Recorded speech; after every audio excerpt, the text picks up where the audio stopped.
আসসালামু আলাইকুম। Cure health কেয়ারের পক্ষ থেকে আপনাদেরকে স্বাগতম। আজকে আপনাদের সাথে আলোচনা করব কিডনি পাথর নিয়ে।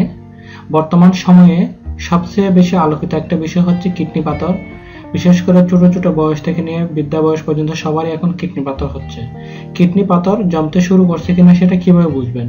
চলুন তাহলে আমরা জেনে নিই কিভাবে আমাদের শরীরে যদি কিডনি পাথর জমতে শুরু করে সেটা আমরা কিভাবে বুঝবো এবং তার প্রতিকারগুলো কি কি আমরা সেটা আজকের ভিডিও থেকে জানবো। কিডনি আমাদের শরীরের অত্যন্ত একটি গুরুত্বপূর্ণ একটি অংশ। এটি ভালো করে কাজ না করলে বেঁচে থাকা প্রায় অসম্ভব হয়।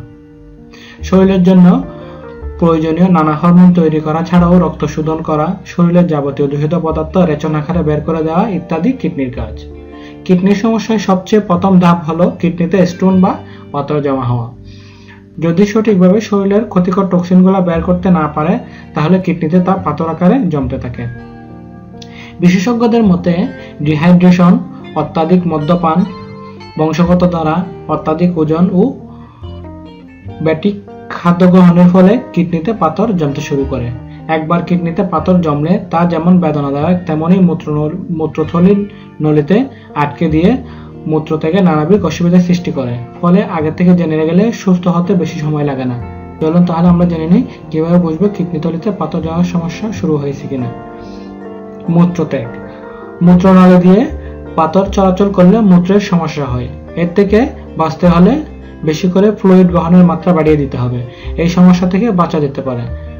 বমিভাব। বেশিরভাগ সময় পেট খারাপ থাকলে চিকিৎসকের পরামর্শ নিন। এর পাশাপাশি বমিভাবও হতে পারে। ঘোলাটে মূত্র। মূত্রের রং ঘোলাটে হলে শুধু কিডনিতে পাথর নয়, নানা ধরনের সংক্রমণও হতে পারে। তাই এমন সমস্যা দেখা দিলে অবিলম্বে চিকিৎসকের শরণাপন্ন হন। প্রস্রাবের তাড়া। ঘন ঘন মূত্রত্যাগের নানা কারণ হতে পারে, তার মধ্যে একটি হলো কিডনি পাথর। জ্বর। কিডনিতে সমস্যা হলে জ্বরও আসতে পারে। শরীর গরম হয়ে গেলে তাপমাত্রা নিয়ন্ত্রণে আনার ব্যবস্থা করতে হবে অবিলম্বে। তারপর হচ্ছে তলপেটে ব্যথা। তলপেটে ব্যথা, ঘন ঘন প্রস্রাব হওয়া ইত্যাদি নানা কারণে হতে পারে। তবে কিডনিতে পাথর জমার কারণেও হতে পারে। তাই দেরি না করে মূত্র পরীক্ষা করিয়ে চিকিৎসকের পরামর্শ নিন।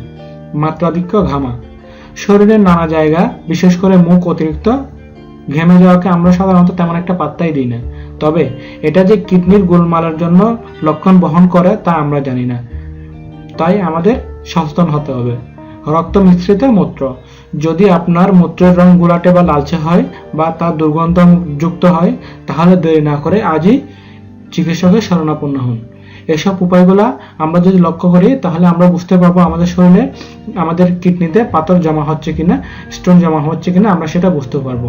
আমাদের ভিডিওটি ভালো লাগলে অবশ্যই লাইক, কমেন্ট এবং শেয়ার করবেন। আমাদের চ্যানেলটি সাবস্ক্রাইব করবেন। নিজে সুস্থ থাকবেন, অন্যকে সুস্থ রাখবেন। ধন্যবাদ।